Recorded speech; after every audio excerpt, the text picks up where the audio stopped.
الحمدللہ رب العالمین والصلاة والسلام علی رسول الکریم اما بعد فاعوذ باللہ من الشیطان الرجیم بسم اللہ الرحمن الرحیم۔ عزیزان گرامی قدر، السلام علیکم ورحمۃ اللہ وبرکاتہ۔ سورہ الحشر کی آیت نمبر 10 کی تشریح جاری ہے۔ اس آیت کا ترجمہ سماعت فرمائیں۔ اور اس مال میں ان کا بھی حق ہے جو ان کے بعد آئے، جو کہتے ہیں اے ہمارے پروردگار ہمیں بھی بخش دے، اور ہمارے ان بھائیوں کو بھی جو ہم سے پہلے ایمان لے آئے، اور نہ پیدا کر ہمارے دلوں میں بغض اہل ایمان کے لیے، اے ہمارے رب بے شک تو رؤوف رحیم ہے۔ اللہ کا قول سچا ہے جو بڑی ہی عظمت والا ہے۔ عزیزان گرامی قدر، اتنے دنوں کی گفتگو اموال فی پر اور غنیمت پر، جو غنیمت جنگ کے بعد حاصل ہوتے ہیں، کفار کے اموال، اراضی وغیرہ، اور اموال فی جو جنگ کیے بغیر حاصل ہو جاتے ہیں، انہیں مال فی کہتے ہیں۔ اس کے جو بحث ہوئی اس کے آخر میں علامہ قرطبی رحمۃ اللہ علیہ فرماتے ہیں، لکھتے ہیں کہ وہ اموال جن میں ائمہ اور حکام کو تصرف اور مداخلت کا حق ہے، ان کی 3 قسمیں ہیں۔ ایک وہ اموال جو مسلمانوں کے دلوں اور ان کے اموال کو پاک کرنے کے لیے ان سے لیے جائیں، جیسے زکوٰۃ ہے، صدقات وغیرہ ہے، یہ بیت المال ہیں، بیت المال میں جائے گا۔ حاکم وقت ان کی کلیکشن کرتا ہے، اپنا عملہ بنا کے، جن کو عاملین کہتے ہیں، وہ کلیکشن عاملین کرتے ہیں۔ محکمہ ہوتا ہے، جیسے ہمارے ملک میں محکمہ اوقاف ہے یا بیت المال کا ایک محکمہ ہے، اس طرح محکمے بنائے جاتے ہیں۔ پھر زراعت کا محکمہ ہے، مذہبی امور کا محکمہ ہے، اس طرح محکمے بنا کے وہ یہ مال بیت المال میں آتا ہے۔ دوسرے وہ اموال جو کفار سے لڑائی کے بعد مسلمانوں کو حاصل ہوں، انہیں غنائم کہا جاتا ہے، مال غنیمت، غنائم جمع ہے، اس پہ بھی حاکم کا تصرف ہوتا ہے۔ تیسری قسم اموال فی ہے، جو جنگ اور لشکر کشی کے بغیر اموال مسلمانوں کو حاصل ہوتے ہیں۔ ان میں یہ اموال بھی شامل کیے گئے ہیں، جیسے صلح سے جو سامان، مکانات اور اراضی کفار چھوڑ کر چلے جائیں، جیسے اموال بنی نذیر کی پیچھے بات ہوئی ہے، یہودیوں کہ جو وہ وہاں سے چھوڑ کے مدینہ طیبہ سے خیبر روانہ ہو گئے تھے، انہیں ملک بدر کر دیا گیا تھا، بغیر جنگ کے آئے تھے، اس لیے وہ اموال فی تھے۔ اور جزیہ، جو سامان اسلامی ریاست کی غیر مسلم رعایا پر، یعنی اموال ہیں، یہ جزیہ ہے،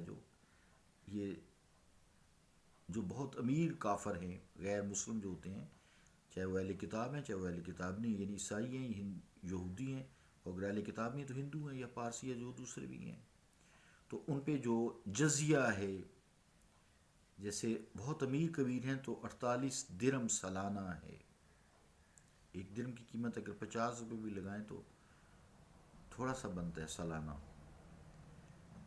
تو اس طرح جو درمیانہ طبقہ ہے اس پہ 24 درم سالانہ جزیہ ہے، اور جو بہت غریب طبقہ ہے اس کے لیے 1 درم سالانہ ہے، جو 12 درم 1 درم ماہانہ ہو گیا نا۔ میں دوبارہ ذرا پڑھتا ہوں، تھوڑا سا گڈ مڈ ہو گیا ہے، کہ جو امیر ترین طبقہ ہے اہل کتاب یا غیر اہل کتاب کا، اس پہ سالانہ جزیہ 48 درم ہے، 4 درہم ماہانہ، اور جو درمیانہ طبقہ ہے غیر مسلم رعایا کا، اس کا 24 درہم سالانہ ہے، یعنی 2 درہم، اور جو غریب طبقہ ہے اس کے لیے 12 درہم سالانہ ہے، یعنی 1 درہم ماہانہ۔ 1 درہم میں اگر 50 روپے ہوں تو 50 روپے وہ ماہانہ بیت المال میں جمع کرائیں گے۔ اب اس کے ادا کرنے کے بعد ان کو سہولیات کیا ہوں گی مسلم رعایا میں؟ کیا کمال ہے دین اسلام کی! ان کی جان مال کی حفاظت کی جائے گی، اور انہیں جنگی خدمات سے مستثنا قرار دیا جائے گا، ان کو جنگ میں شریک نہیں کیا جائے گا، یہاں تک کہ ان کے دشمن اگر ان پر حملہ کریں تو ان کی مسلم فوج جو ہے وہ حفاظت کرے گی۔ انہیں یہ نہیں کہا جائے گا کہ تمہارے دشمن تم بھی جنگ کرو، انہیں جنگ سے مستثنا قرار دیا جائے گا اس جزیہ کے عوض۔ دوسرے جو موال ہیں ان کو خراج کہتے ہیں، جو مفتوحہ اراضی پر لگایا جاتا ہے۔ پھر وہ کسٹم ڈیوٹی جو کافر تاجروں سے لی جاتی ہے جب وہ اسلامی ریاست میں داخل ہوتے ہیں۔ وہ مال و جائیداد جنہیں چھوڑ کر پھر مشرکین بھاگ جائیں، ان پہ بھی حاکم کا تصرف ہوتا ہے۔ وہ اموال جن کے کافر مالک مر جائیں اور اپنے پیچھے کوئی وارث نہ چھوڑیں، یہ بھی حاکم وقت کی ڈیوٹی ہے کہ اس کا مصرف نکالے۔ قرطبی جلد 18 پیج 14۔ پھر وہ اموال جن کے کافر مر جائیں وہ بھی ہو گئے، اور علامہ کاشانی جو ہیں انہوں نے چند اموال کا اور بھی اضافہ کیا ہے جس میں حاکم کا تصرف ہوتا ہے۔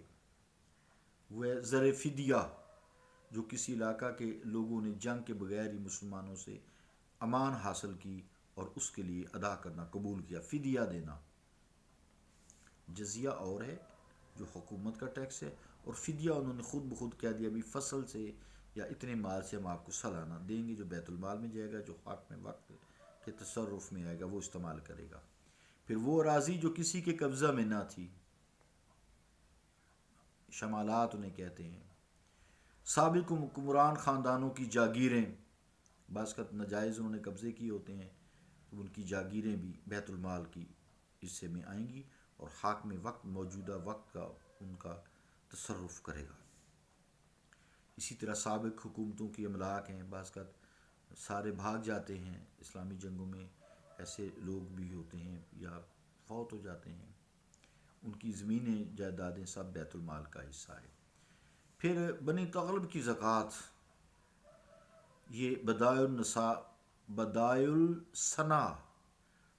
السنا جلد 7 صفحہ 116 تا 118 سے ماخوذ ہے، اور مطبوعہ دارالخیاء التراث العربی بیروت، وہاں سے یہ عبارت لی گئی ہے۔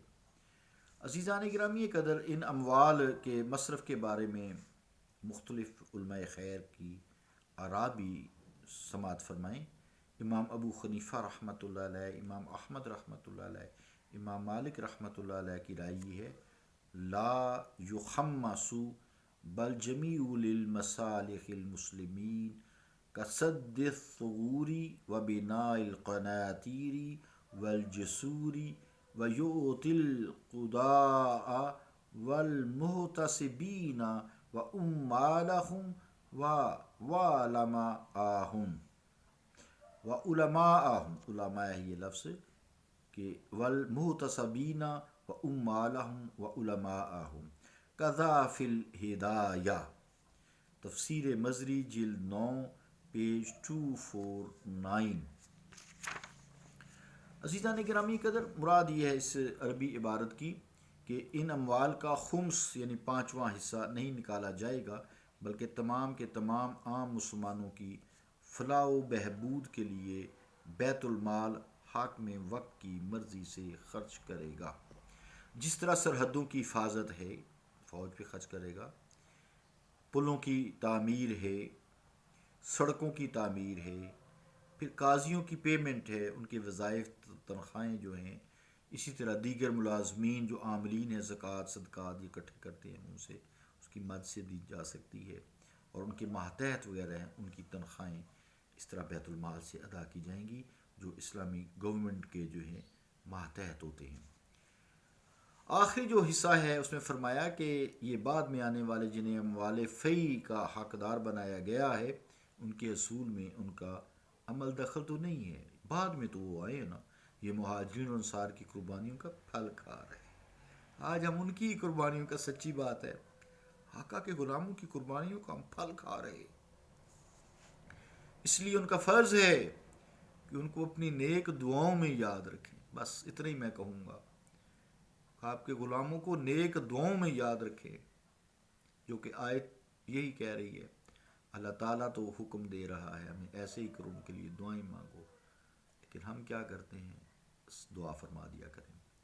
اس آیت سے یہ مسئلہ بھی ثابت ہو گیا کہ پچھلوں کو پہلوں کے لیے مغفرت کی دعا کرنی چاہیے، اس سے ان کے گناہ بخشے جاتے ہیں اور ان کے بھی مدارج بلند ہوتے ہیں۔ اللہ رب العالمین ہمیں دین کو سمجھنے اور اس پر عمل کرنے کی توفیق عطا فرمائے۔ صلی اللہ تعالیٰ علی رسول خیر خلقہ محمد وعلی آلہ وصحابہ اجمعین برحمتک یا ارحم